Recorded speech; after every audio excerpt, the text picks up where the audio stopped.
é seu, e o ar que eu respiro é seu. Sopro de vida dado sem eu merecer, sem merecer. O sol brilha sobre o mundo inteiro, aquece o fraco e o guerreiro com o seu calor, com o seu amor. A sua misericórdia se renova, a sua misericórdia se renova e faz tudo novo, faz tudo novo.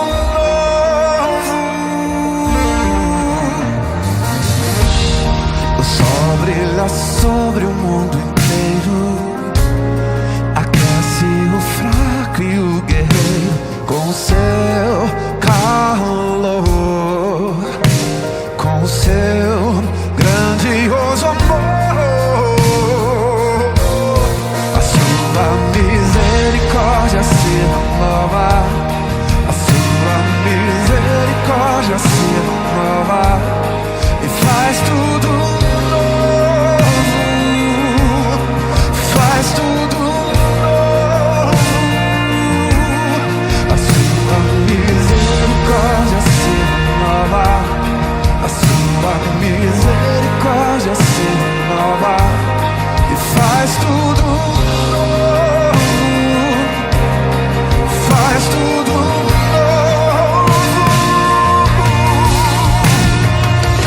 Nova vida, nova sorte, o seu sangue me justificou. Já não sou quem eu era, Deus faz tudo novo, novo.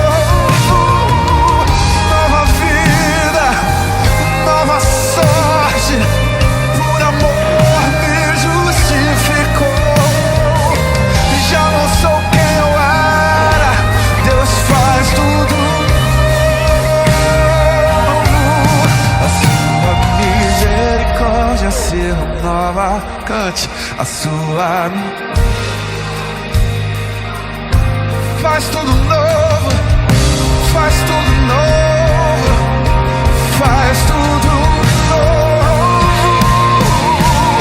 A sua misericórdia se renova, a sua misericórdia se renova e faz tudo novo, faz tudo novo. A sua misericórdia se renova e me faz novo, tudo novo, tudo novo. Oh, faz tudo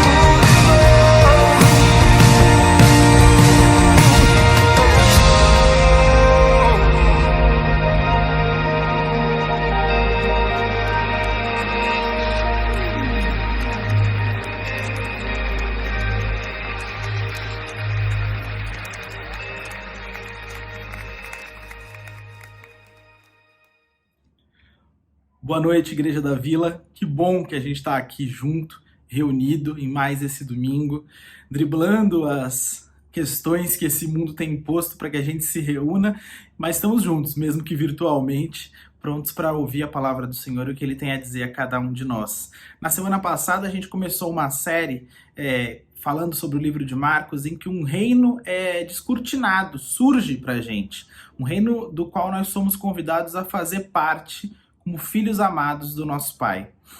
E fazer parte desse reino, estreitar a nossa comunhão com Deus, passa também, primeiro, por reconhecer a nossa dependência de Deus e depois por pedir perdão pelos nossos pecados, pelas nossas falhas, reconhecer cada um deles e pedir perdão. Tem um salmo que fala sobre isso e eu queria ler pra gente. Se você quiser acompanhar na sua Bíblia, é o salmo de número 130. Ele diz o seguinte: das profundezas clamo a ti, Senhor. Ouve, Senhor, a minha voz. Estejam atentos os teus ouvidos às minhas súplicas. Se tu, soberano Senhor, registrasse os pecados, quem escaparia?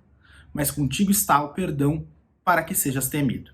Espero no Senhor com todo o meu ser e na sua palavra ponho a minha esperança. Espero pelo Senhor mais do que as sentinelas pela manhã. Sim, mais do que as sentinelas esperam pela manhã. Ponha a sua esperança no Senhor, ó Israel, pois no Senhor há amor leal e plena redenção. Que a gente seja como Israel e coloque nossa esperança no Senhor, na confiança de que nessa esperança há amor leal e plena redenção. Amém? Vamos orar. Senhor, nosso Deus e nosso Pai, estamos aqui em comunhão contigo, Senhor, pedindo perdão pelos nossos pecados e prontos para ouvir o que o Senhor tem a nos dizer nessa noite. Obrigado, Senhor, por essa oportunidade de juntos ouvirmos, aprendermos a sua palavra. Abre os nossos ouvidos e abre os nossos corações para esse momento. É a nossa oração. Em nome de Jesus. Amém.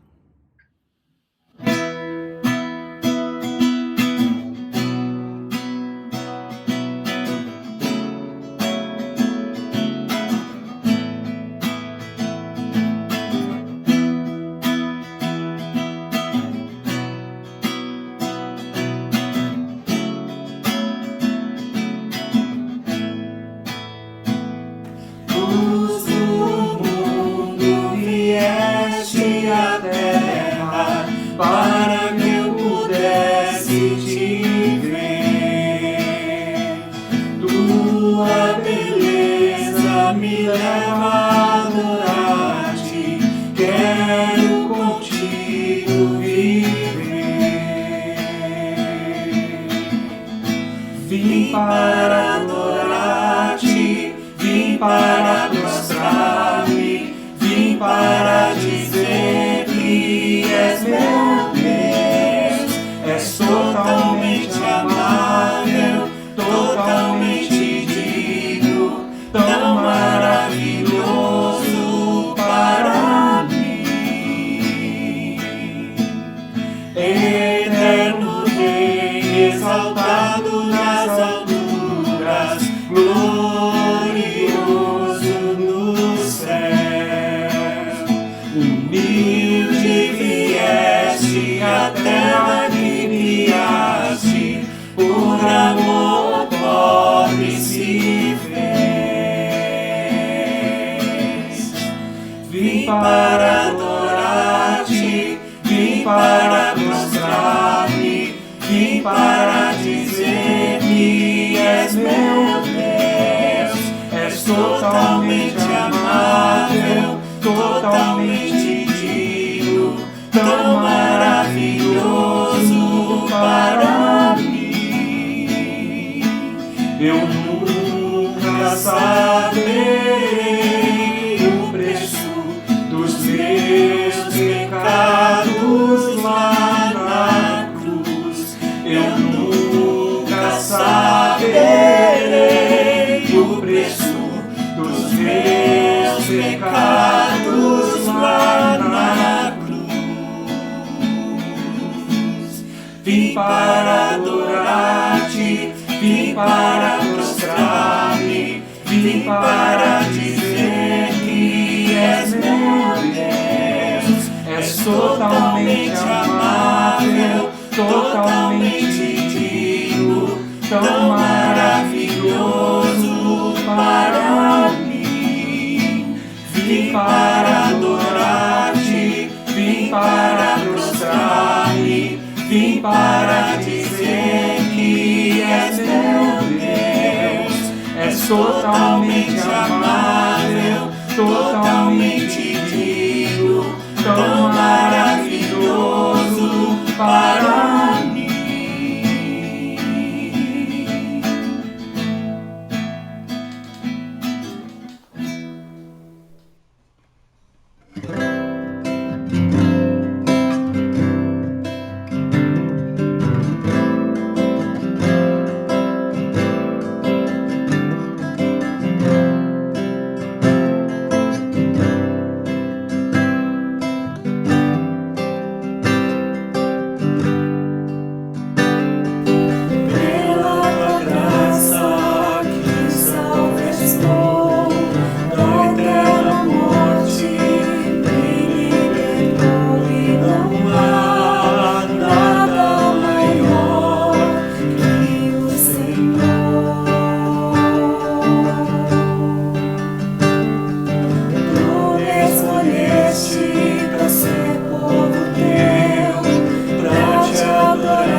Olá, pai e mãe das crianças da Vila Gui, tudo bem com vocês?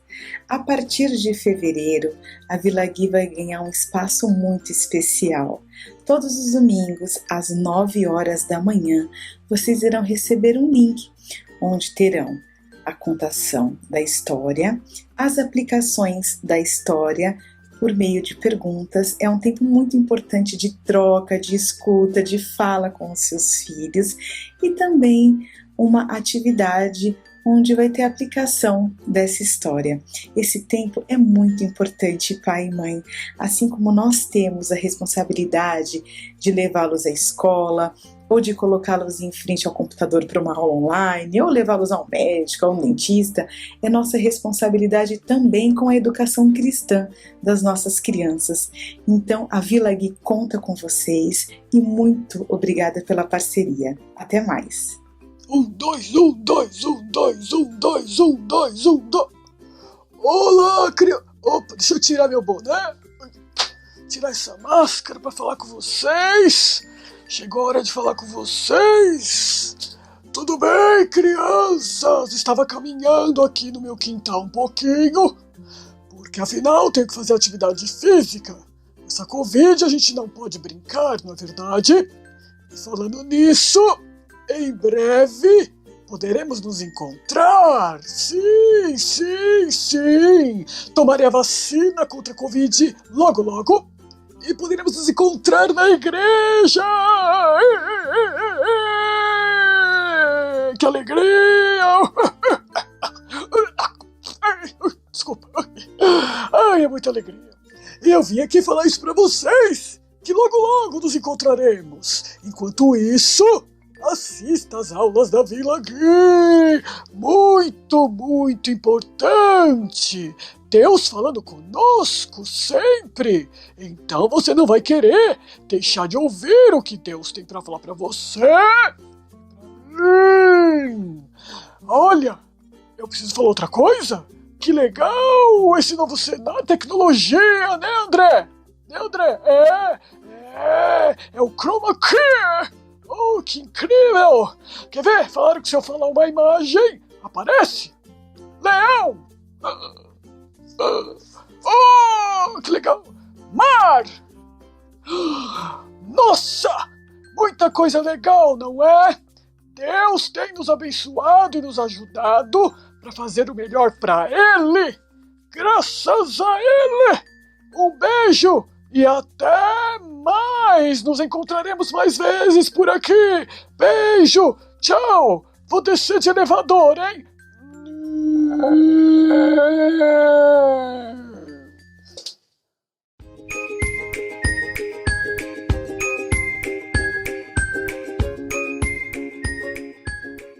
Meus irmãos, eu queria nesse momento trazer aqui uma palavra de gratidão para vocês. É muito bom a gente poder saber o quanto a nossa igreja, nesse período diferente que nós estamos passando, tem sido uma comunidade ativa, participativa e presente como igreja. Nós queremos agradecer a cada um de vocês que tem feito parte desse movimento da Igreja da Vila. O movimento de estar presentes nos domingos às 6 horas da tarde para podermos adorar juntos ao Senhor. O movimento de nos reunirmos durante a semana nos grupos pequenos e tem sido momentos maravilhosos. Se você ainda não conseguiu estar com a gente, você é o nosso convidado de honra para estarmos ali. Mas principalmente eu queria agradecer você. Você que tem contribuído financeiramente, você que tem entregado o seu dízimo, você que tem sustentado a nossa igreja financeiramente. Com certeza a tua fidelidade sustenta o nosso trabalho. Eu quero desejar aqui, quero manifestar, na verdade, a minha palavra de gratidão em nome do conselho da nossa igreja por toda a fidelidade derramada na nossa comunidade. Se você faz parte dessa igreja, essa missão é nossa. Essa missão foi dada por Jesus para a nossa igreja. E é muito bom poder compartilhar de uma missão tão linda como essa com você. Eu quero agradecer. Eu quero agradecer a Deus porque a nossa fidelidade nos dízimos, nas ofertas, tem sustentado esse trabalho. E quero desafiar você também. Você que ainda encontra, por causa de tudo que nós estamos passando, um pouco de dificuldade nessa questão, eu quero desafiar você a fazer o que a palavra de Deus tem nos orientado, a aplicar a nossa fidelidade aos dízimos, à oferta, e crendo que Deus nos sustenta, que Deus provê, que Deus guarda a nossa vida. Muito obrigado, porque essa igreja não é formada pela liderança dela somente. Essa igreja não é formada por um templo, por um espaço, por um lugar. Essa igreja sou eu, é você, nossas famílias, essa igreja somos nós, vivendo e manifestando a glória de Jesus na missão que Ele nos deu.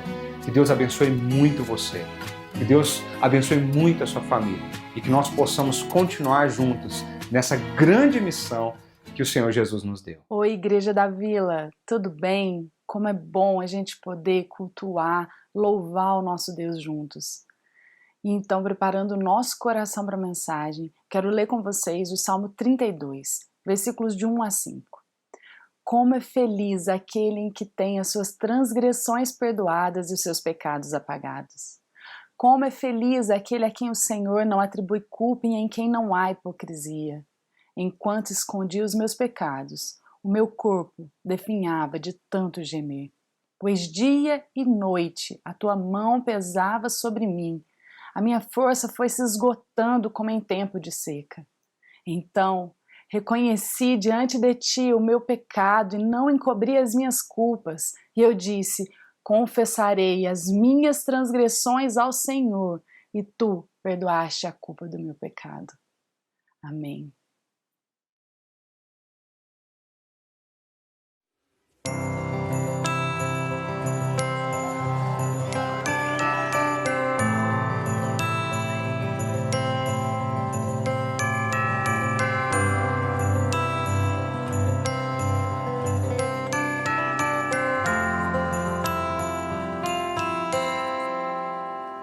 No princípio era aquele que a palavra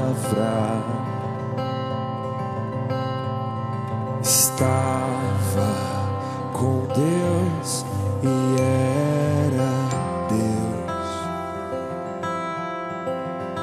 Por meio dele, Deus fez todas as coisas.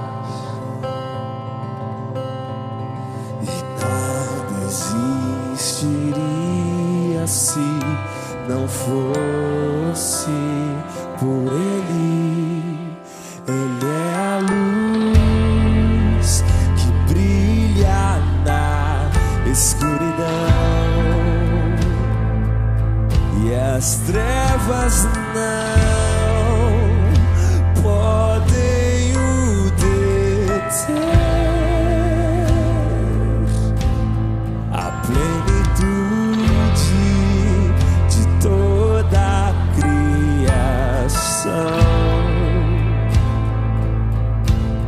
Palavra eterna que se encarnou. Vejam, é o Filho do Homem, Cordeiro de Deus, que tira o pecado.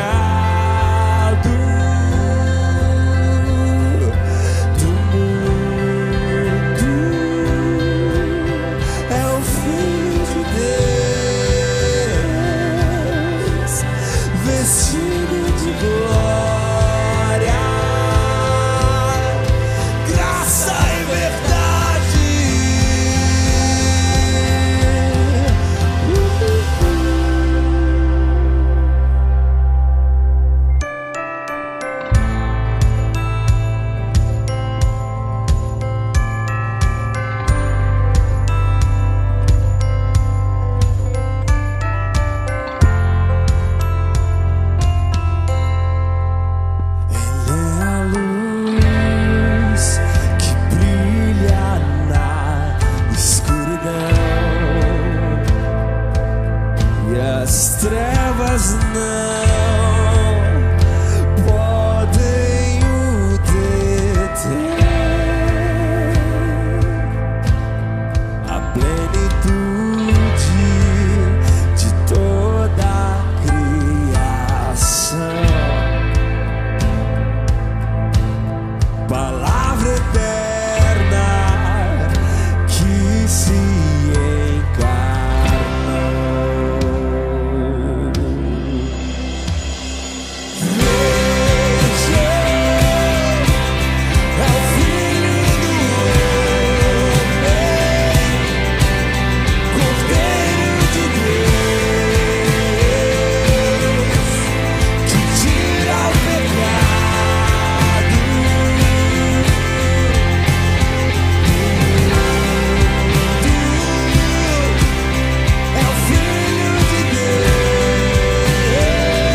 Olá, pessoal.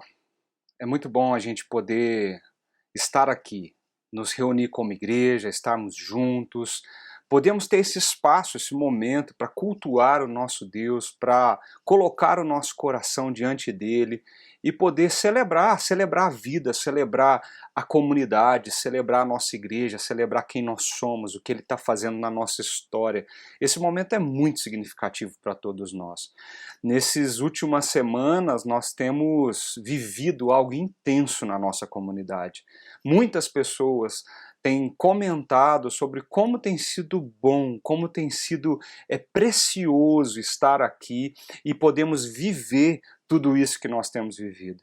Nós passamos o mês de janeiro refletindo um pouquinho sobre a nossa comunidade, sobre o que nós somos, sobre quais são os princípios, os valores, aquilo que está tão forte e arraigado no nosso coração. E mesmo nesse momento tão diferente de pandemia, esse momento onde nós ainda não estamos nos reunindo presencialmente, nós temos visto a boa mão de Deus nos protegendo, nos guardando e fazendo da nossa vida uma vida em comunidade. Nessa série de mensagem que nós começamos na semana passada, nós estamos desafiados a olhar um pouquinho agora de forma mais profunda sobre o conteúdo que move a nossa fé. Se nós entendemos quem nós somos agora, eu quero convidar você a olhar profundamente para o conteúdo que molda a tua fé, que molda o teu coração, que é a história do Evangelho de Jesus. E nós fizemos uma opção. Vamos olhar essa história, olhar o Evangelho através das lentes de Marcos. Por isso essa série chama Os Marcos da História. A forma como Deus entrou na nossa história e se tornou o rei das nossas vidas. Nós estamos passando por alguns dos principais marcos dessa história. E esses marcos ressignificaram a nossa vida, transformaram o mundo. Mas eu falei um pouquinho disso semana passada. Por que o Evangelho de Marcos? Gente, o Evangelho de Marcos é maravilhoso. Ele foi o primeiro evangelho a ser escrito dos 4 que nós temos na nossa Bíblia. O Evangelho de Marcos é dinâmico, é desafiador. Ele é muito relevante para esse momento que nós estamos vivendo como igreja, porque o Evangelho de Marcos, ele tem em si um desafio que brota dele. Como ele mostra Jesus em sua ação.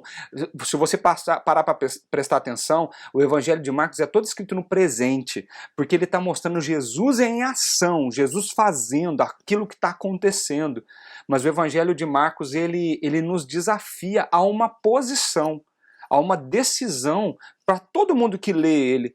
É como se Marcos, quando conta essa história, quando ele selecionou todos as cenas, os trechos, ele está querendo algo. Sabe o que ele está querendo? É desafiar você, desafiar a mim e nos desafiar a não ficar mais em cima do muro.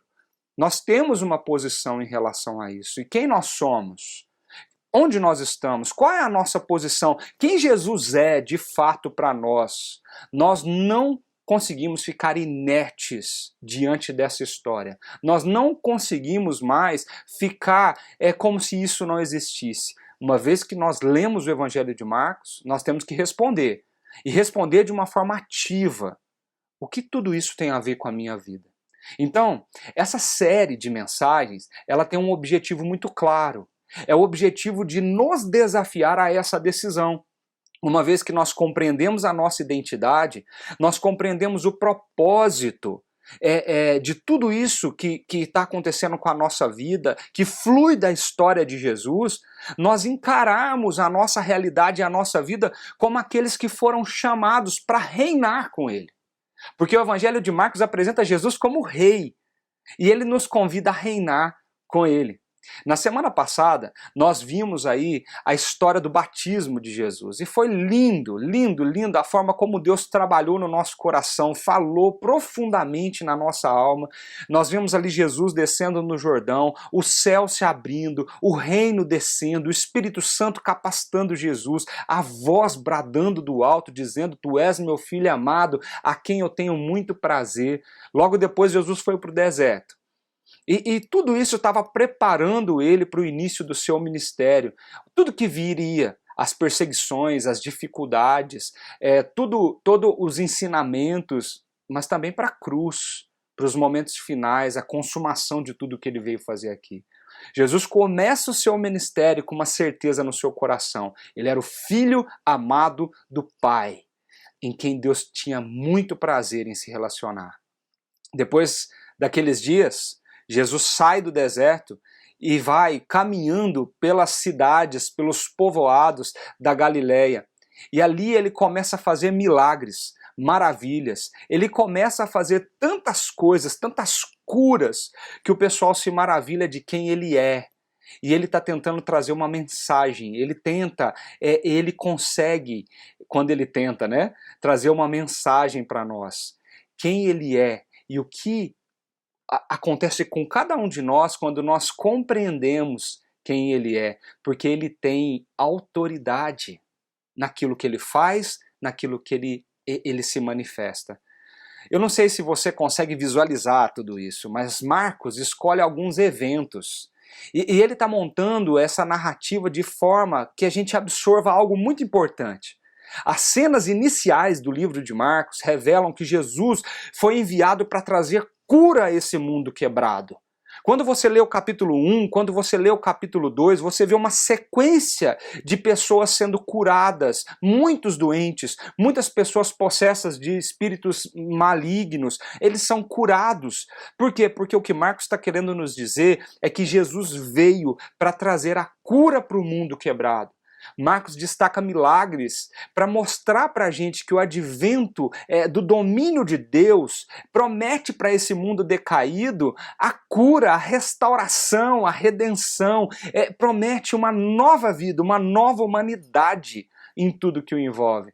E é por isso que nós conseguimos ler esse evangelho de forma tão gostosa e tão dinâmica. No capítulo 1, a gente vê Jesus saindo do deserto e começando a caminhar no meio das cidades, do povoado. Quando ele caminha, ele proclama uma mensagem. Você, se abrir sua Bíblia aí em Marcos capítulo 1, você vai ver isso acontecendo. Ele proclama uma mensagem, o tempo é chegado, está lá no versículo 15. E o reino de Deus está próximo, então todo mundo que está ouvindo isso precisa ter uma atitude, como nós vimos na semana passada. Arrependam-se, larga o cinismo de lado, para de brincar com o pecado, arrependa-se e creia nas boas novas, creia nessa mensagem, creia em quem eu sou e naquilo que eu estou fazendo. É isso que ele está nos convidando. À medida que Jesus proclamava as boas novas de Deus e essa mensagem, o seu reino, ele era visto, ele era sentido pelas pessoas. As pessoas, elas entravam em contato com ele e elas podiam ver os milagres, elas podiam sentir a presença de Deus e tudo que ele estava fazendo. Gente, é óbvio. À medida que ele caminhava, curava pessoas e as coisas iam acontecendo, a fama dele ia se espalhando por onde quer que ele ia. E por onde ele passava, as pessoas queriam saber quem é esse homem, quem ele é, o que ele está dizendo, o que ele é capaz de fazer. Mas tinha algo que se destacava naquele mestre. Um homem como eu e você, simples, de carne e osso, um homem que trazia em si uma simplicidade absurda, um homem que se destacava como um grande mestre daquela época. Mas o que tinha de diferente nele?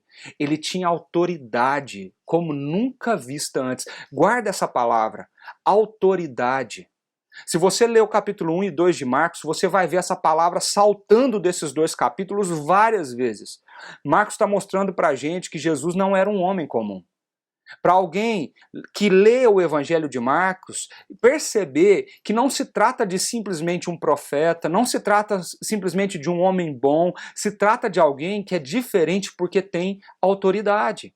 Jesus, por exemplo, entra na sinagoga e começa a pregar ali. De repente, surge um homem possesso de um espírito maligno e Jesus repreende aquele espírito, pede para ele ficar quieto e manda ele sair. Naquele momento, todos olham com espanto, e no versículo 22 eles falam: todos ficaram maravilhados com o seu ensino, porque ele ensinava como alguém que tem autoridade, e não como os mestres da lei.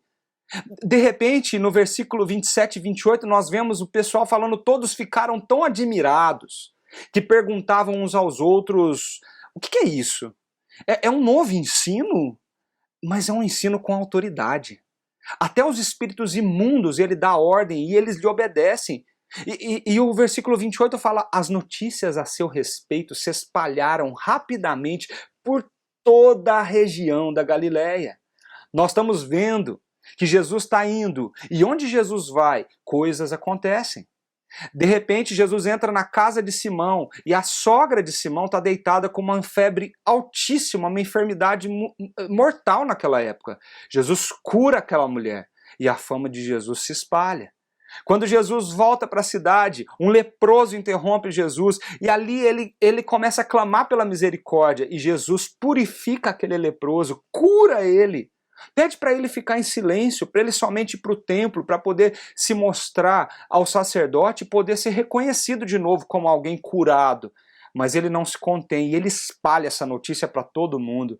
À medida que Jesus ia caminhando, curando, salvando, pregando o reino de Deus, gente, o que é óbvio aqui? Uma multidão vai se formando.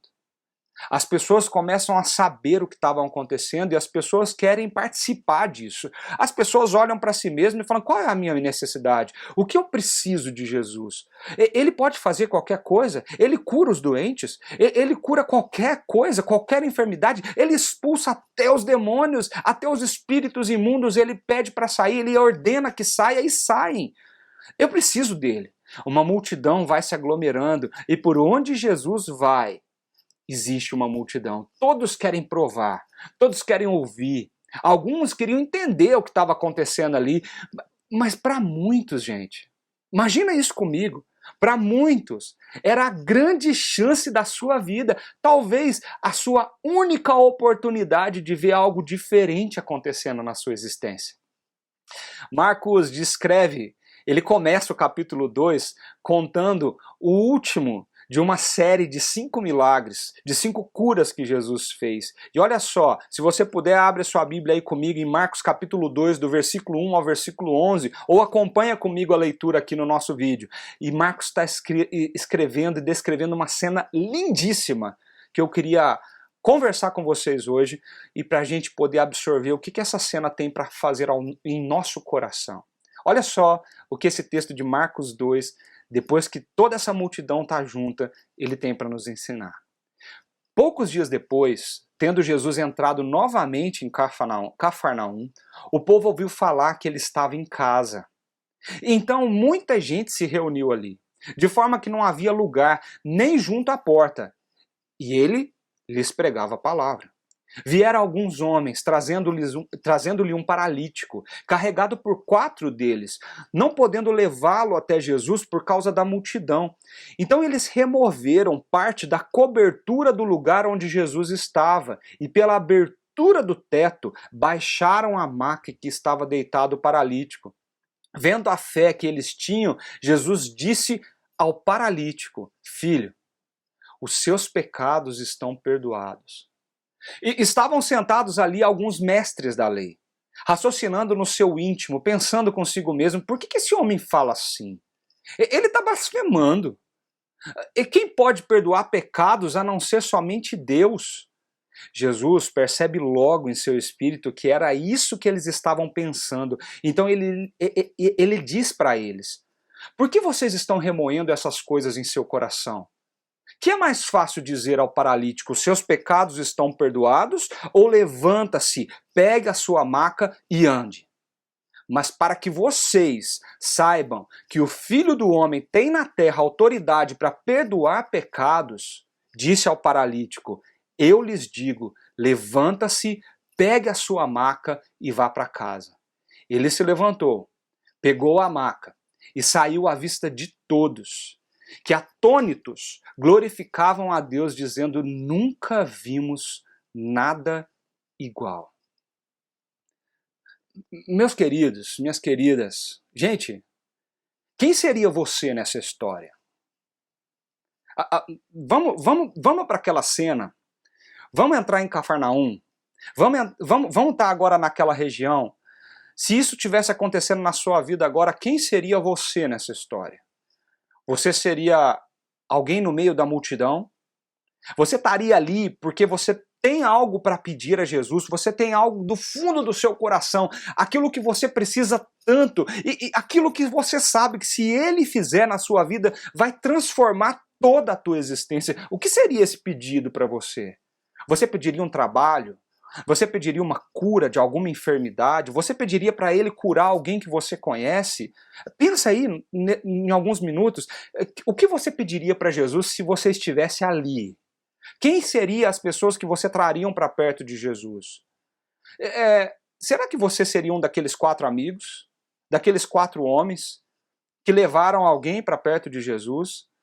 O que no meio da multidão, se você conseguisse falar com ele, o que você ia pedir para ele? O que você falaria para ele? Eu fiquei essa semana pensando nisso. Se eu tivesse ali, o que eu ia falar para Jesus? A cena é muito bem construída por Marcos aqui. O cenário dessa passagem, ele é extraordinariamente detalhado e vívido. Parece que é tão bem construído, os elementos do texto, eles transmitem imagens tão visuais, que parece que está nos convidando para a gente visualizar essa cena. Ou melhor, para a gente remover o teto e também ser baixados ali naquele cômodo, para que a gente pudesse ver Jesus falando, encarando com o paralítico, de repente Jesus olhando para o outro lado e vendo os mestres da lei, mergulhando em tudo isso que está acontecendo. Mas tem algo que me chama muita atenção. Nos primeiros versículos, versículo 1 e 2, está escrito assim: poucos dias depois, tendo Jesus entrado novamente em Cafarnaum, o povo ouviu falar que ele estava em casa. Essa casa, alguns teólogos acreditam que seja uma própria casa de Jesus, um lugar de repouso dele. Ou talvez a casa de um dos homens que caminhavam com ele. O importante é que, pela referência de Marcos, hora ou outra Jesus estava nesse local. Tanto é que quando todo mundo ficou sabendo que ele estava em casa, eles sabiam onde achar Jesus. Então Jesus chegou em casa, cansado da viagem. Jesus volta daquela viagem, talvez muito cansado, com os pés doendo, caminhou 1 dia, 2 dias, talvez dias, fazendo grandes milagres de uma grande obra por onde ele passava. Mas o versículo 2 fala assim: então, muita gente se reuniu ali, de forma que não havia lugar nem junto à porta. Gente, eu não sei se você consegue visualizar essa cena.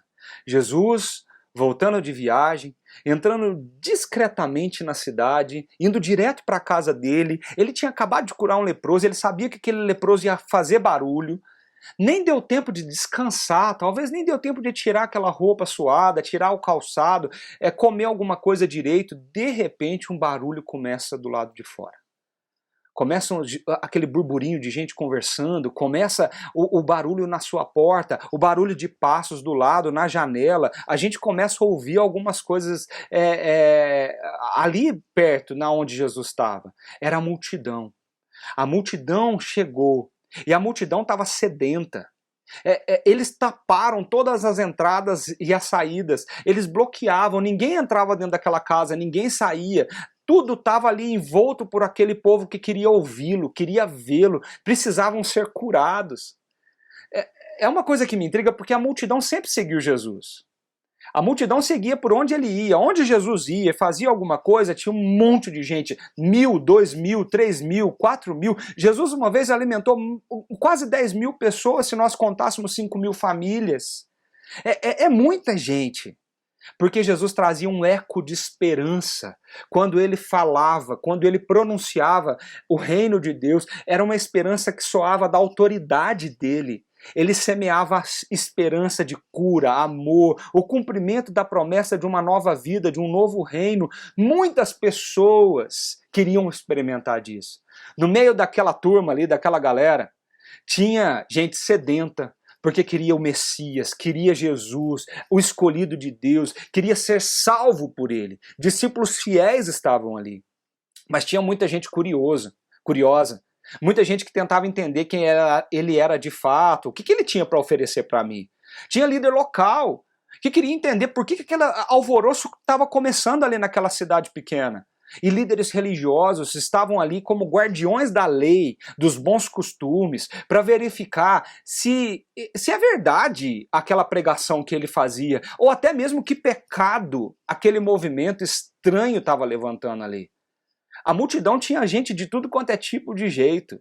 A multidão tinha gente doente, tinha gente possesso, tinha gente que não conseguia andar, tinha gente que se arrastava pelo chão. A multidão era aqueles sedentos, curiosos, os arrogantes ou os humildes, era um misturado de muita gente. Um detalhe que chama atenção nesse texto é que Marcos faz questão de mostrar que a multidão impedia a porta, impedia pessoas de chegar até Jesus, de chegar até ele. A multidão em toda a história de Jesus sempre impediu pessoas que realmente tinham necessidade de chegar até ele. Lembra do cego que ficava gritando: Jesus, tem misericórdia de mim, filho de Davi, tem misericórdia de mim. O que a multidão fazia? Shhh, fica quieto. Como se o cego atrapalhasse Jesus. Aquela mulher que tinha um fluxo de sangue, com aquela multidão toda se espremendo ao redor do mestre, aquela mulher se arrastou por meio das pernas da multidão para poder tocar no manto de Jesus para ser curada. A multidão impedia pessoas de chegar até ele. A história aqui parece meio angustiante, não parece? Pensa no paralítico. Pensa naquele homem. Aquele homem se preparou para esse momento porque ele tinha ouvido a história de Jesus há muito tempo atrás. Nos primeiros dias que Jesus começou a curar, aquele homem surgiu uma ponta de esperança no coração dele.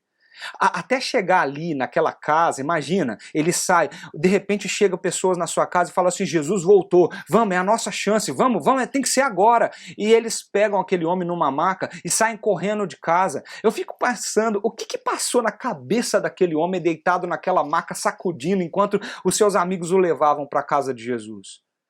Será que ele pensou, como será o primeiro passo que eu vou poder dar na minha vida? Será que eu vou conseguir ficar de pé? Será que eu vou cair? O que eu vou fazer quando eu conseguir andar? Será que eu vou abraçar? Eu vou abraçar ele, porque ele vai fazer isso comigo e eu vou poder ter vida de novo. Eu vou poder ter uma vida. Ficou passando muita coisa na cabeça daquele homem. A gente não lê a Bíblia pensando nessas coisas, não é verdade? Mas a angústia começa quando aquele homem chega ali e avista aquela casa. Um mundo de gente estava naquela porta.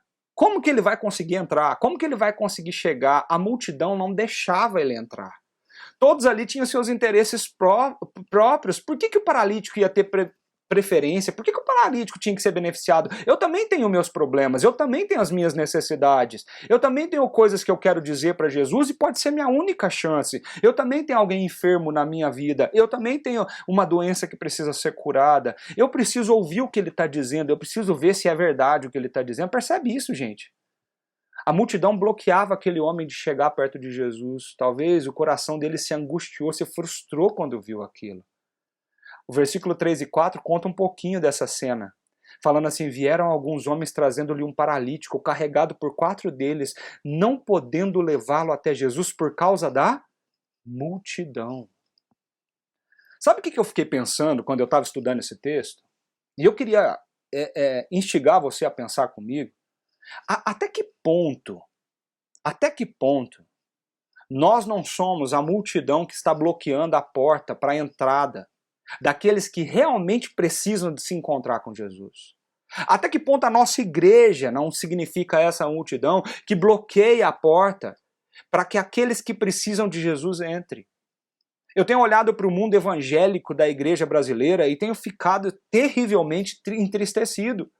Porque, às vezes, ao invés de ver uma igreja que seria a promotora de cura e de libertação para as pessoas através da mensagem verdadeira do evangelho, nós temos visto, na nossa realidade, pessoas, uma multidão querendo os seus próprios interesses, buscando os seus próprios interesses, pensando em si mesmo, bloqueando a porta de entrada para o acesso a Jesus. Pessoas que estão ali, e como Jesus disse uma vez para os fariseus, vocês não entram e não deixam ninguém entrar. Porque vocês acham que tudo isso se trata dos seus interesses, do seu egoísmo, da sua vontade, daquilo que você é. Enquanto eu estou dizendo para vocês que isso aqui se trata do que nós somos. Para você parar de olhar para você mesmo e olhar para o outro.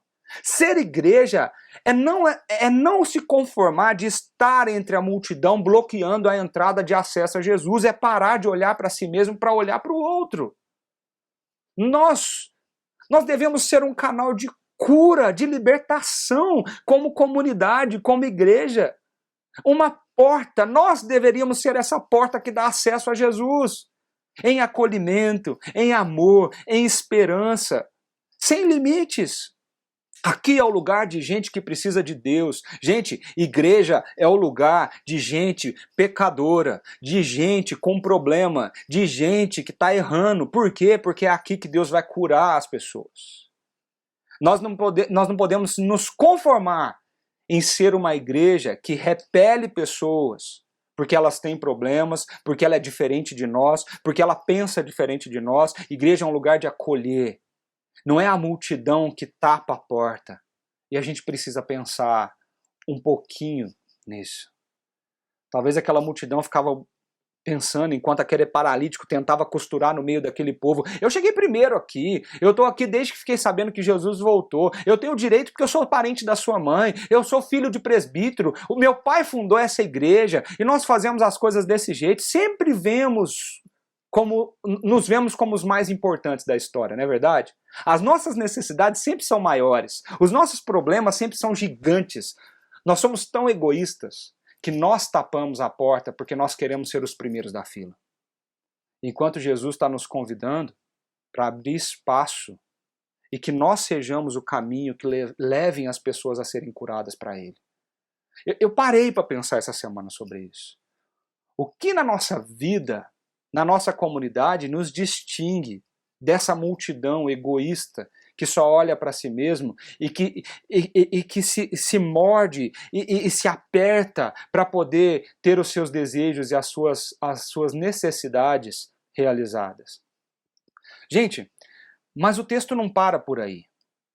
Porque o texto começa a nos mostrar uma paralisia que era muito mais profunda e significativa do que nós imaginamos. Olha o que diz o versículo 3 ao versículo 5. Vieram alguns homens trazendo-lhe um paralítico, carregado por 4 deles, não podendo levá-lo até Jesus por causa da multidão. Então, eles sobem no telhado, removem parte da cobertura do lugar onde Jesus estava e pela abertura no teto baixam a maca em que estava deitado o paralítico. Vendo a fé que eles tinham, Jesus disse ao paralítico: Filho, os seus pecados estão perdoados. A primeira coisa que me chama muita atenção aqui são aqueles 4 homens. Pensa comigo, quem eles eram?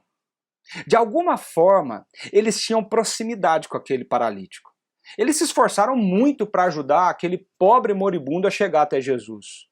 Eu fico imaginando aqui como foi aquele momento. Eles ouviram que Jesus voltou, foi à casa daquele homem que estava deitado no seu leito, na sua cama. Eles saem correndo, eles viram a oportunidade de ajudar aquele amigo doente. Pela fé que eles tinham em Jesus, presta atenção nisso, pela fé que eles tinham em Jesus, eles poderiam ter pensado em si mesmos, não poderiam?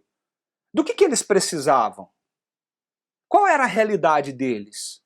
Será que eles não tinham nada que eles poderiam pedir para Jesus? Pensa, você está diante de alguém que pode fazer qualquer coisa e eles criam nisso. Eles poderiam ter pedido ajuda para si mesmo, para alguém que seja bem próximo deles. Eles poderiam ter dito para o Senhor: eu vim aqui ouvir porque eu quero ser transformado, mas não foi o que eles fizeram. Ao invés da multidão que bloqueia a porta, aqueles 4 amigos abrem mão de si mesmos para levar o paralítico até Jesus. Era a única chance dele. Ele não andava, ele não se mexia, ele não tinha vida. Eles não desistem quando eles olham para a porta daquela casa e tem uma multidão bloqueando a entrada. Eles fazem de tudo para colocar o seu amigo de frente com o Messias. Eles não desistem diante dos primeiros problemas. Talvez eu fique imaginando quantas coisas nós podemos absorver e aprender com esses 4 amigos do paralítico. Gente, presta atenção no que eu estou falando. Presta atenção. Algumas pessoas não conseguem ir sozinhos até Jesus. Eles precisam de ajuda. Eu ouso dizer que existem pessoas hoje, ainda hoje, que dependem dependem de alguém que os carregue, de alguém que os leve. Ainda hoje, tem algumas pessoas que só irão a Cristo se outros os levarem. Existem pessoas que estão aí paralisadas, adoecidas, aguardando que eu e você faça alguma coisa por elas. Que nós saiamos da nossa imobilidade e do nosso egoísmo, da nossa zona de conforto e leve elas até Cristo. Existem milhares de pessoas paralisadas. Paralisadas em sua mente, em seu coração, paralisadas socialmente, sozinhas, solitárias, paralisadas economicamente, paralisadas fisicamente, porque tem uma doença que desfalece o seu coração. Eles precisam de amigos que os levem para perto de Jesus. E vem cá, abre um parêntese. Para mim, a melhor definição bíblica de amizade é o relacionamento que leva o outro para perto do Salvador. Isso é amizade. Amigo é aquele que te leva para perto de Deus. Amigo é aquele que te leva para mais perto de Jesus. Sua esposa, o seu marido, os seus amigos. A essência desse relacionamento tem que ser essa ajuda para chegar para perto de Jesus. Olha só o que está acontecendo aqui. Nossa missão é sermos agente de cura. É Ele que cura. Mas nós somos aqueles que levam os necessitados. Nós levamos Jesus a quem precisa. Nós levamos quem precisa até Jesus. Gente, você pode fazer uma escolha aqui. Se você está lendo esse texto comigo e pensando como eu estou pensando, você pode fazer uma escolha aqui. Ou ficar no meio da multidão bloqueando a porta porque você só olha para as suas necessidades e para aquilo que você precisa, não que isso não seja legítimo ser pedido para Ele. Ou segurar a maca dos que realmente necessitam de alguma coisa e levá-los até Jesus. Mas isso tem um custo. O custo disso é alto porque nós vamos ter que abrir mão dos nossos interesses. Nós vamos ter que suportar os calos da viagem. Nós vamos ter que ter a persistência de subir no telhado. Nós vamos ter que ter fé para cavar aquelas telhas. Nós vamos ter que ter força para baixar o nosso amigo até Jesus. Isso vai demandar tempo, dedicação, persistência, amor. Aqueles amigos tiveram isso e é isso que Jesus espera de nós.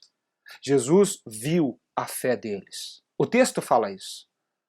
Jesus viu a fé deles. A fé deles não pôde ser sentida por Jesus. Jesus não teve um sentimento sobre eles. Jesus viu. Porque fé de verdade é uma fé que surte resultados, efeitos. Lembra disso? Algumas semanas atrás nós falamos de Tessalônica que tinha, em suas atitudes, vivia os efeitos da sua fé. A fé genuína e verdadeira, ela produz ação, ela produz movimento. Ela não fica inerte, parado na sua zona de conforto. Uma fé que é visível, uma fé que chama a atenção de Jesus. Nós temos que arrumar uma maneira de levar essa cura e perdão à nossa comunidade, mas isso tem um custo enorme. Será que a nossa fé tem chamado a atenção do Senhor? Será que a forma como nós vivemos, o jeito que nós fazemos, a nossa persistência, dedicação, o nosso tempo, o nosso amor tem chamado a atenção do Senhor Jesus? Gente, o que significava ser paralítico naquela época? Você já parou para pensar que esse homem não tem nome? E era exatamente isso que era um paralítico naquela época, um homem sem nome. Ele não era ninguém, talvez muitos nem sabiam o nome dele, porque ele era um paralítico. A paralisia jogou aquele homem na cama. Ele não podia trabalhar. E como ele não podia trabalhar, ele não podia sustentar uma família. Muito provavelmente ele não tinha uma família. A Bíblia fala que ele tinha uma casa, porque Jesus depois fala para ele, volte para sua casa. Mas ele era um homem totalmente marginalizado, dependente. Era um homem que precisava das pessoas para tudo. Nós vimos que essa doença o incapacitava para ter uma vida normal.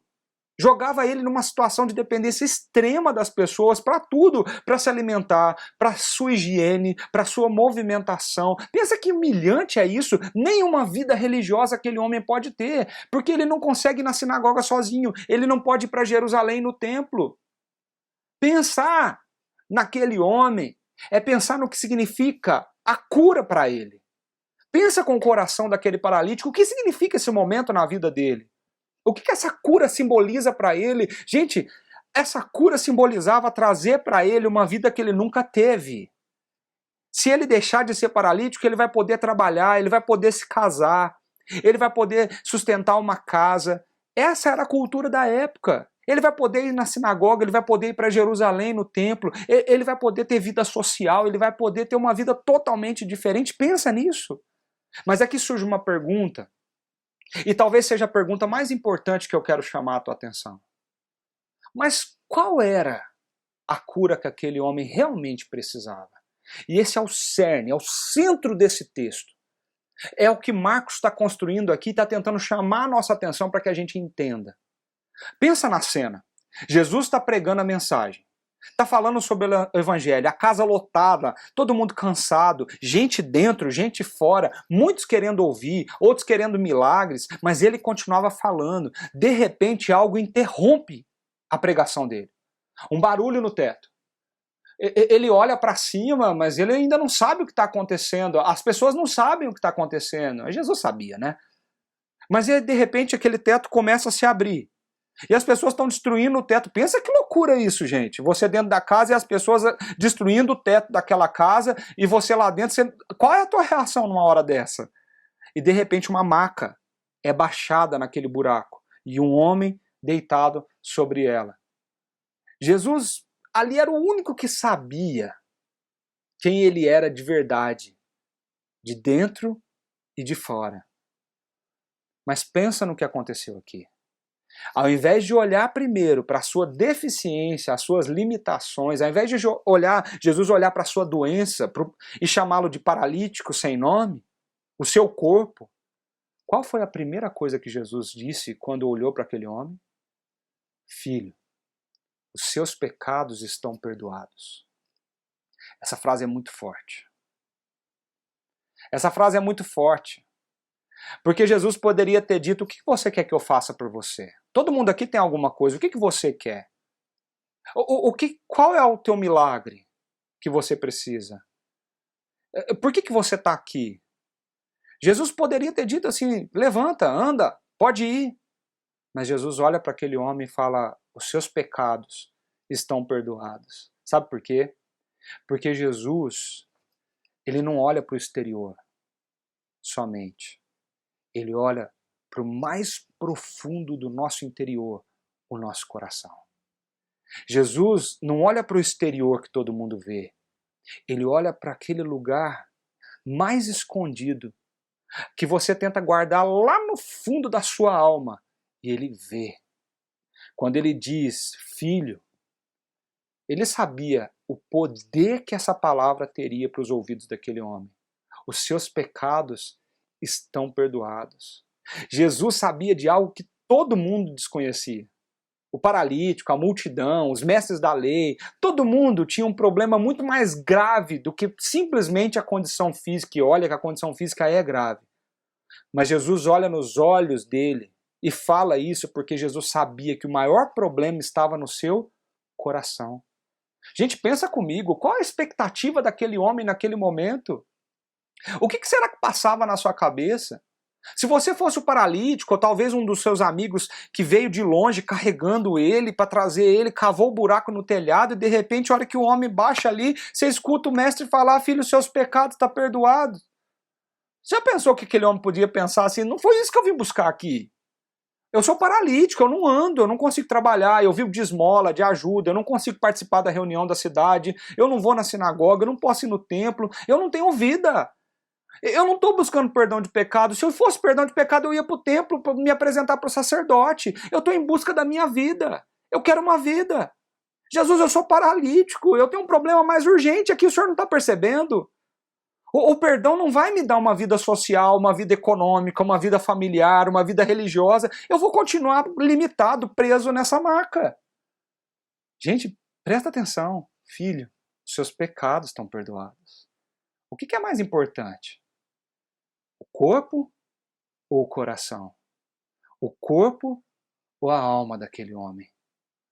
A sua necessidade, a cura da paralisia, Parece que para aquele homem era tudo o que ele precisava para ser feliz, para ter uma vida. Mas Jesus não pergunta o que ele quer. Jesus não fala, seja feita conforme a sua fé. Jesus fala de pecado. O que Jesus está fazendo aqui? Jesus vai mais fundo. E Jesus não está interessado simplesmente de curar o seu exterior. Jesus está interessado na salvação daquele homem. Algo que é muito mais profundo, muito mais denso. Jesus está preocupado em mostrar para aquele homem, para os seus amigos, para aquela multidão, para os mestres da lei e todo mundo, que a cura de Jesus, ela não é simplesmente um milagre físico. A cura de Jesus é um milagre integral na nossa vida. É completo, é pleno. Jesus nos salva, nos cura e nos transforma de dentro para fora. Esse é o grande milagre do Evangelho, gente. Jesus nos cura de dentro para fora. Jesus começa com o nosso coração. E quando Ele cura o nosso coração, todas as coisas no nosso exterior, elas são transformadas pela realidade da graça e da misericórdia de Deus. Gente, o perdão pode mudar os indivíduos. O perdão, ele pode ir nas raízes mais profundas da nossa personalidade, do nosso caráter. Pode curar feridas antigas que estão enterradas aí dentro do seu coração. O perdão pode tirar os medos mais enraizados no teu interior. Nós pensamos que nós precisamos de um trabalho, nós precisamos de status social, nós pensamos que dinheiro vai resolver o nosso problema. Talvez esses são os anseios do nosso coração. Uma carreira profissional brilhante, um sucesso entre os nossos amigos. Eu não sei. Qual é o seu anseio? O que você pediria para ele? Mas Jesus está mostrando para a gente que o perdão dele pode realmente abalar as estruturas de quem nós somos. O perdão dele pode tirar essa angústia que você tem sentido há anos e que ninguém sabe o que é. O perdão dele pode tirar o seu medo de ser quem você é, pode tirar de dentro de você as garras desses sentimentos que te aprisiona, que te paralisa na sua realidade. O que Jesus está fazendo aqui é fazendo aquele homem se confrontar com o seu principal problema e ir mais fundo nesse problema, nesse coração. Com certeza, gente, com certeza, aquele homem pensava que se ele voltasse a andar, ele seria feliz, ele não precisava de mais nada. Porque todo o problema dele se concentrava no fato de que ele era fisicamente limitado. Se eu voltar a andar, o resto vai ficar bem. Mas responde para mim, do que adianta aquele homem voltar a andar e poder viver a vida dele, aproveitar tudo, fazer tudo que o seu corpo pudesse fazer, mas se sua alma e o seu coração ficasse longe de Deus pelo abismo que o pecado faz na nossa vida? O pecado não é só a referência às coisas más que nós fazemos, não. Pecado é ignorar Deus no mundo que Ele criou e ser rebelde contra Ele, sem fazer referência a Ele na nossa vida, tentando viver pelas nossas próprias pernas. Olha que paradoxo que existe aqui. Um paralítico querendo viver pelas suas próprias pernas, um paralítico querendo voltar a andar, porque talvez isso traria sentido para a sua vida de novo. O pecado é um grito contra a dependência em favor da autonomia. Ah, se eu conseguisse isso, eu seria feliz. Ah, se eu tivesse aquilo, eu seria feliz. Quantos na nossa sociedade, no nosso mundo de hoje, está falando isso? Os nossos desejos nos governam. A Bíblia fala que o verdadeiro problema, gente, é que todos nós construímos a nossa identidade sobre qualquer coisa menos Jesus. E os nossos desejos ditam aquilo que nós somos. O problema não é você ansiar, desejar alguma coisa, porque tudo isso que nós citamos aqui é lícito. Querer um trabalho, uma carreira profissional digna, querer uma família bem-sucedida, querer sucesso na área financeira, área profissional, querer ter amigos, ter vida social, tudo isso é legítimo. O problema não é ter esses desejos. O problema não é querer voltar a andar. O problema aqui é fazer desse sentimento o nosso salvador. Quando finalmente conseguimos realizar o que nós desejamos, isso se volta contra nós. Porque ao invés de nos trazer para perto de Deus, pode nos afastar dele. E eu aprendo algo aqui. E a gente precisa aprender algo que é profundo nesse texto. Quando aquele homem chega de frente para Jesus e todas as suas expectativas estão no milagre que faria ele voltar a andar, Jesus olha para ele e fala: filho, seus pecados estão perdoados. E ele continua na maca deitado. Às vezes, presta atenção nisso, o não de Deus, ou o espere de Deus, faz parte do plano de Jesus para proteger o seu coração dos seus desejos e te curar integralmente de dentro para fora. De dentro para fora. O problema não é o nosso desejo. O problema é quando nós pensamos que a realização do nosso desejo irá nos curar e nos salvar. Jesus olha para nós e fala: não, você precisa ir mais fundo que isso. Você precisa ir bem mais fundo que isso. Você precisa olhar para dentro de si e perceber que eu quero fazer uma transformação que vem de dentro de você. E às vezes Deus fala um não àquilo que a gente quer, àquilo que a gente pede. Às vezes Deus fala: calma, espera. E o silêncio de Deus transforma a nossa vida. Jesus tem poder, gente, para nos dar tudo aquilo que nós desejamos. Ele tem poder, ele tem autoridade para isso. E tem muita coisa boa que nós desejamos.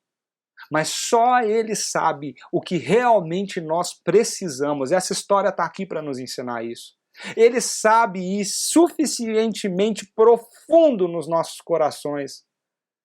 E presta atenção, Igreja da Vila, nós não precisamos de alguém que possa realizar os nossos desejos. Nós precisamos de alguém que possa ir muito mais fundo que isso. Nós precisamos de um Salvador que nos conecte de novo com o Criador. Somente assim nós vamos ser curados na nossa alma e salvos do nosso eterno descontentamento causado pelo pecado. Nós estamos sempre descontentes porque sempre queremos mais. Quando Ele nos cura de dentro para fora, nós somos transformados. Transformados. Eu queria te fazer uma pergunta. O que te paralisa? Será o medo?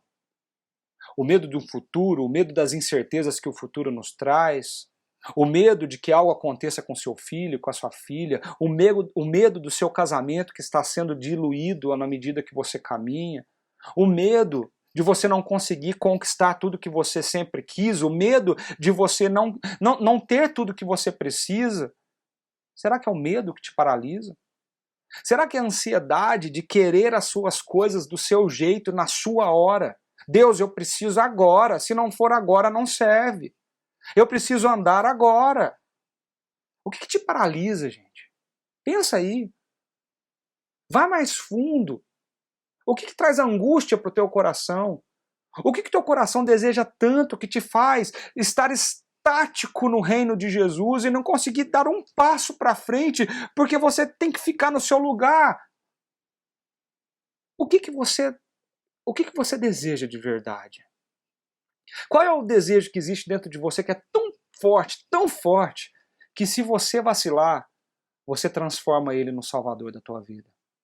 Isso sim, se eu tivesse, me daria segurança, estabilidade, uma vida confortável aqui. Se eu tivesse isso, pronto, eu estaria bem, eu estaria feliz.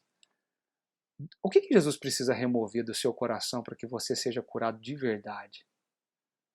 Olha só como essa história é linda e para onde ela vai. Estavam sentados ali alguns mestres da lei. E esses mestres estavam raciocinando no seu íntimo, pensando dentro de si. Por que esse homem fala assim? Ele está blasfemando. Quem que pode perdoar pecado a não ser Deus? Jesus percebe logo em seu espírito que era isso que eles estavam pensando e lhes disse: por que vocês estão remoendo essas coisas no seu coração? O que é mais difícil dizer ao paralítico? Os seus pecados estão perdoados? Ou levanta-se, pega a sua maca e ande? Então, para que vocês saibam que o Filho do Homem tem na terra autoridade para perdoar pecados, eu lhes digo, levanta-se, pega a sua maca e vá para casa. Gente, a intervenção de Jesus foi tão funda, foi tão profunda ali, que criou o primeiro confronto em Cafarnaum entre os líderes religiosos daquele local e Jesus. Curioso que expulsar demônio não levantou espanto dos mestres da lei, mas o perdão do pecado sim. Percebe a profundidade do que está acontecendo aqui? Não era somente aquele paralítico que precisava de cura. E para provar que a maior paralisia que precisava de cura naquele lugar estava no coração e não no corpo daqueles homens, Marcos constrói essa história e agora ele pega a câmera que estava focada naquele homem na maca no chão e ele muda para o cantinho da sala de onde Jesus estava. E agora ele foca em alguns homens ali bem vestidos que estavam esperando ver o que estava acontecendo ali. Quando Jesus tira os olhos do paralítico, ele volta os olhos para aqueles homens lá no fundo da sala e olha para eles e diz para eles: por que vocês estão remoendo essas coisas no coração de vocês? Gente, os escribas, os mestres da lei, eram os líderes religiosos que zelavam pela tradição religiosa local. Eles eram responsáveis por guardar a tradição sagrada. A missão dele é estabelecer os limites, as diretrizes da lei. É eles que decidem o que é aceitável, o que não é aceitável diante de Deus. Muitos movimentos messiânicos já tinham surgido e aqueles homens protegeram a lei ali. De repente, os mestres perguntavam em seu coração: será que esse é mais um movimento desses doidos, desses malucos que estão aparecendo aí? Que autoridade redentora possível esse homem pode ter, gente? Por que ele está falando isso para ele? Por que ele está falando que ele pode perdoar pecado? Quem perdoa o pecado é Deus. O pensamento daqueles homens não era de tudo errado diante daquilo que eles acreditavam. Diante do que eles viviam e acreditavam, aquilo está certo. Só Deus perdoa o pecado. Qualquer um que surgir falando que perdoa o pecado, isso é blasfemar contra a autoridade de Deus. É se julgar a Deus. Por isso que aqueles homens ficam indignados dentro de si. Jesus, quando olha para eles e diz: por que vocês estão remoendo isso dentro de vocês? Só um detalhe. Uma coisa intrigante aqui é que os escribas não abrem a boca, eles não verbalizam, não. Tudo que eles pensaram estava no seu coração. Em nenhum momento a Bíblia fala que eles falaram isso. A Bíblia fala que eles estavam pensando e que Jesus sabia o que estava no seu coração.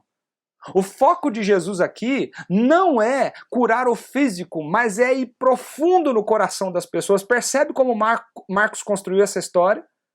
Seja da multidão, seja do paralítico, seja dos seus opositores, o coração é que nos mostra quem nós realmente somos. E Jesus é capaz de ler e saber e curar o mais profundo do seu coração.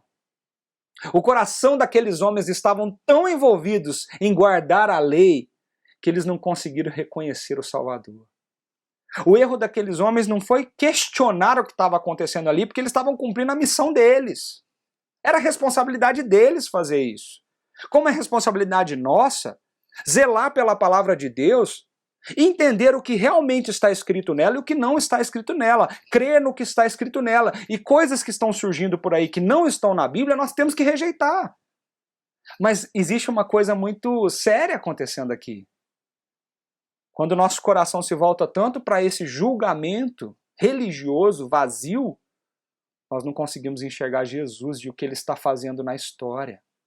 Jesus, com essa atitude, olha para aqueles homens e diz: vocês também precisam ser curados, porque vocês não entenderam quem eu sou.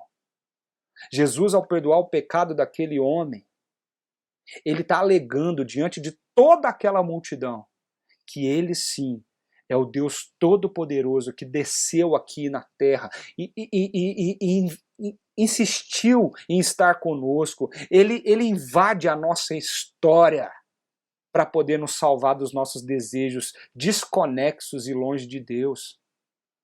Percebe isso? Jesus está dizendo diante de todos: eu sou Deus. Ele está declarando quem ele é. Eu sou o Messias, eu sou o Salvador do mundo.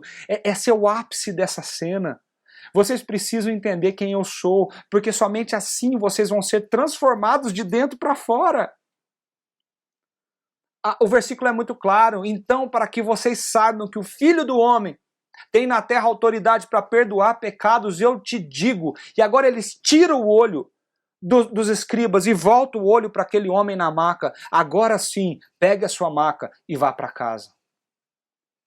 Jesus cura a doença física daquele homem e ele mostra visivelmente que aquele homem não foi simplesmente curado de uma doença. Um médico pode fazer isso. Esse homem não foi simplesmente curado no seu físico. Esse homem foi integralmente curado. E é isso que o Evangelho faz com as pessoas. Aquele homem foi devolvido para a sociedade, aquele homem agora tem uma vida, mas aquele homem nunca mais será o mesmo, porque ele ouviu a frase dizendo: os seus pecados foram perdoados. Você agora precisa entender que a prioridade absoluta da sua vida é o seu relacionamento com Deus, o seu Criador. Jesus se declara rei aqui. Ele mostra para toda aquela multidão ali presente que no seu reino nós somos curados integralmente. Ele mostra que o reino futuro que Jesus tem para nós é um reino onde não haverá mais dor, não haverá mais doença, não haverá mais choro, não haverá mais lágrimas, não haverá mais sofrimento. Ele mostra flashes do que acontecerá conosco na eternidade. Mas, gente, em nome de Jesus, vocês precisam entender uma coisa aqui, eu preciso entender uma coisa aqui. Jesus não veio para resolver os nossos problemas, Jesus veio para reinar na terra. O que ele deseja de nós é que estejamos submissos a esse reino. Independente do que está acontecendo na nossa vida, se é o que eu quero ou se não é o que eu quero. Ele veio e está reinando. Ele veio confrontar o nosso pecado que nos afasta de Deus. Ele veio tirar a inércia desse mundo fake que nos engana e diz que nós somos autônomos, que nós somos independentes, que nós podemos viver a nossa vida da nossa maneira, do nosso jeito. Ele veio aqui nos redimir, nos restaurar. Ele veio trazer o reino de Deus até nós, uma nova vida. Tudo que ele quer é que nós vivamos debaixo do seu governo. Talvez você queira um Jesus que resolva as suas doenças, os seus problemas, a sua paralisia. Mas o que Jesus quer te ensinar esse dia é que, filho, os seus pecados estão perdoados. Se renda a mim e eu vou transformar a sua vida de dentro para fora. De dentro para fora. Quando eu olho para esses personagens, os mestres da lei, surge uma pergunta no meu coração. O que nos impede de ver o Salvador? Será que nós somos tão religiosos que nós estamos sendo impedidos de ver o que ele está fazendo debaixo do nosso nariz? Ou será que a nossa religiosidade vazia está impedindo dele transformar a nós mesmos de dentro para fora? Meus irmãos, essa mensagem é um grande desafio. Sabe o que ela nos desafia? A olhar para dentro de nós mesmos e perguntar ao nosso coração o que precisa ser feito, o que precisa ser curado de verdade nas nossas vidas. Sai do superficial, sai do físico, entra no seu coração e vai mais fundo, porque Jesus sabe o que está aí dentro. Nós podemos esconder o que está aqui dentro de todo mundo, mas existem coisas que somente Ele sabe. E hoje,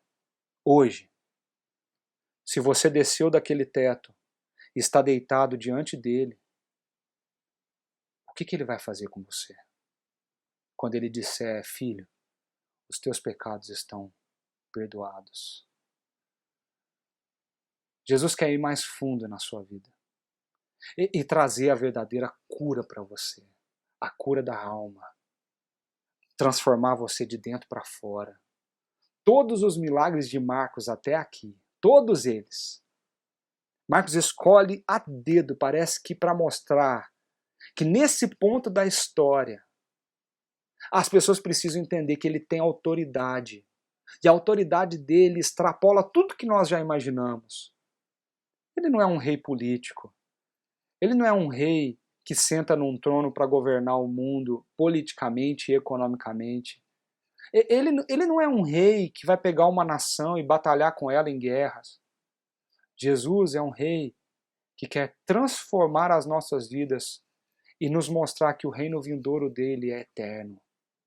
A pergunta que eu quero fazer para vocês, e o desafio dessa mensagem: o que nos torna ajudantes? A pessoas que ajudariam outros a entenderem essa realidade e como nós estaríamos dispostos a até subir nos telhados, arrancar o teto daquele lugar para trazer outra pessoa, uma pessoa que está fora dessa realidade, para frente de Jesus, para que Jesus possa dizer para eles: filho, os seus pecados estão perdoados. Quem são essas pessoas que Deus tem colocado na tua história, no teu caminho? O que em nós nos faz desistir diante das multidões? Quando você sabe que Jesus pode fazer algumas coisas, mas a multidão te abafa, a multidão te faz desistir, você deixa de lado. O que em nós é semelhante a esses mestres da lei, que está julgando se isso é correto, se isso é certo, que isso pode, isso não pode, a tradição e não sei o quê, mas que na verdade não consegue reconhecer que o Salvador é Jesus e que ele pode nos transformar de dentro para fora.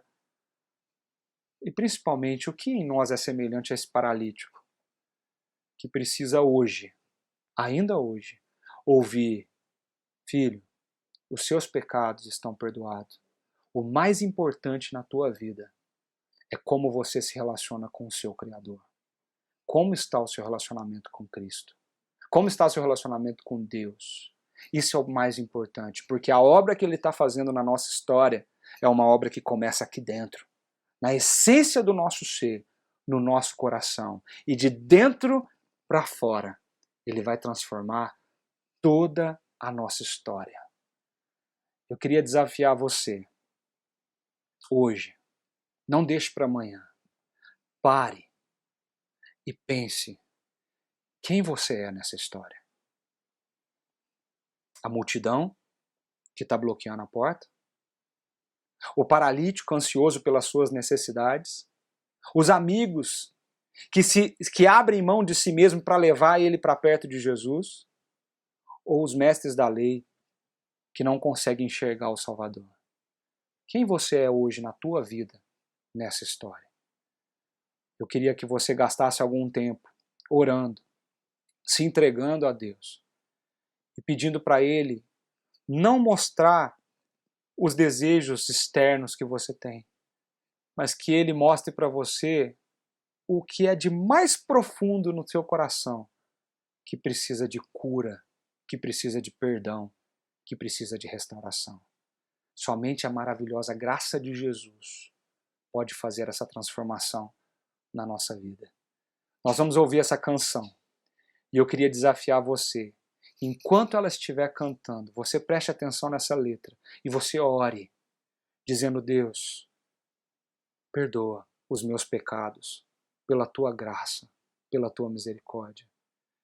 E que seja muito mais que uma cura física, mas que seja uma grande transformação de dentro para fora. Vamos fazer isso?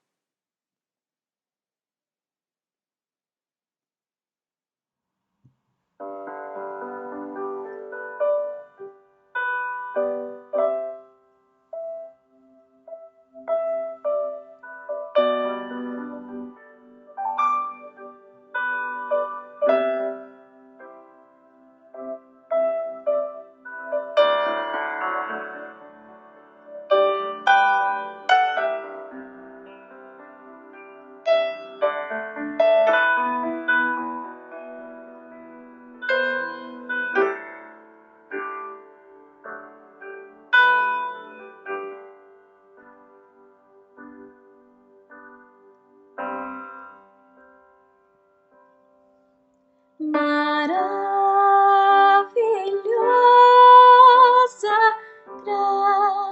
graça, perdido me encontrou, estando cego, pude ver Cristo me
e o meu mundo se acabar e o sol não mais brilhar.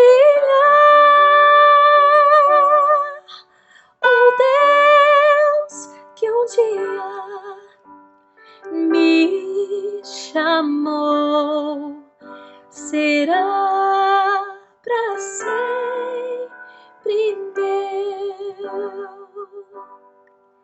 será pra sempre meu, será pra sempre meu.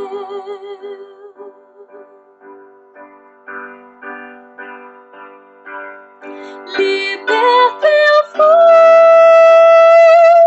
de uma prisão, meu Salvador me resgatou, misericórdia e perdão, eterno amor e redenção. Como essa música é linda. Como essa música tem uma letra tão linda, gente. Eu era cego e agora vejo. Jesus me libertou para ser livre e viver a vida com Ele. A verdadeira cura está dentro de nós. Como essa música é linda. Toda vez que eu ouço ela, eu me emociono, porque a letra dessa música me faz perceber quem eu sou e a grandeza de quem Ele é em mim, na minha vida. Eu queria orar por você, orar pelas nossas famílias, pela nossa igreja e orar pelo que Deus está fazendo na nossa realidade. Vamos fazer essa oração? Senhor Jesus, muito obrigado pelo que nós acabamos de ouvir aqui. Muito obrigado por essa canção linda e maravilhosa que nos ensina tanta coisa. Senhor Jesus, muito obrigado, Pai, porque a Tua graça, a Tua misericórdia restaura a nossa vida, transforma o nosso ser. Deus, hoje nós pedimos mais uma vez para o Senhor, cura a nossa alma, cura os nossos medos, cura as nossas ansiedades, ó Pai. Cura o nosso coração de tudo isso que nós somos, ó Pai.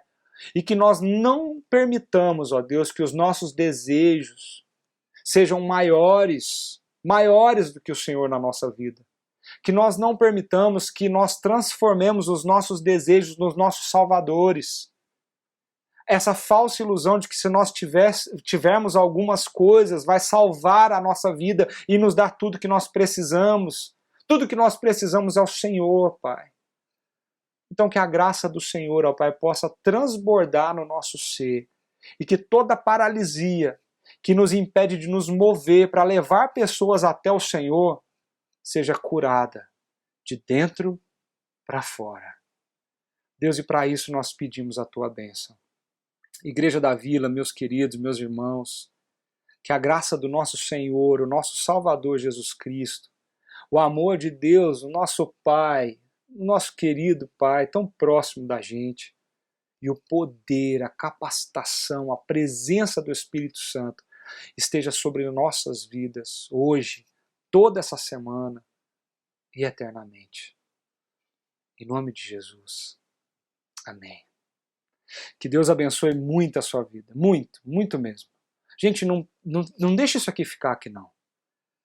Pensa, lê esse texto de Marcos, pensa quem você é nessa história e deixa Jesus te transformar essa semana. Se você puder, entra nos nossos grupos pequenos. Nós vamos ter ali uma reunião linda onde nós vamos conversar um pouquinho sobre isso, reverberar isso na nossa comunidade. A sua presença ali vai ser fundamental e eu tenho certeza que vai abençoar a sua vida. Toda segunda, quarta e quinta-feira, às 8 horas da noite, nós temos as reuniões dos pequenos grupos e você é muito mais do que o nosso convidado. Que Deus abençoe muito a sua semana, um ótimo descanso e que Ele, a presença dEle, transformadora e curadora, esteja com você. Fica com Deus, Igreja da Vila. Um grande abraço.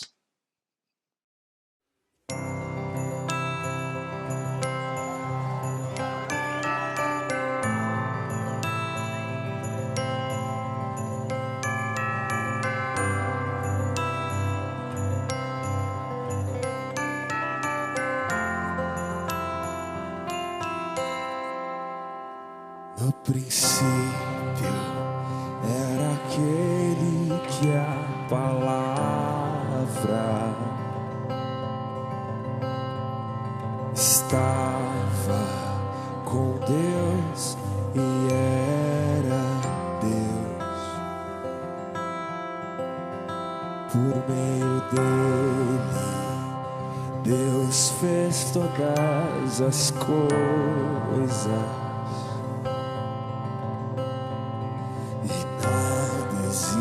Existiria se não fosse por Ele.